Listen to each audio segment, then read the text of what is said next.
کیا آپ جانتے ہیں کہ ان لیٹرز کو کیا کہتے ہیں؟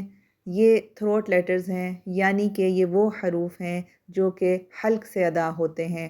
حلق کو 3 حصوں میں تقسیم کیا جاتا ہے: ادنیٰ حلق، وسطی حلق اور اقصی حلق۔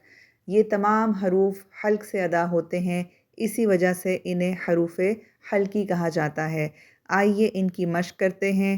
سب سے پہلے اقصی حلق سے ادا ہونے والے حروف: آ، ای، او، ہا، ہی، ہو۔ پھر وسطی حلق: آ، عی، عقو، ہا، حی، حو۔ پھر ادنیٰ حلق: غا، غی، غو، خا، خی، خو۔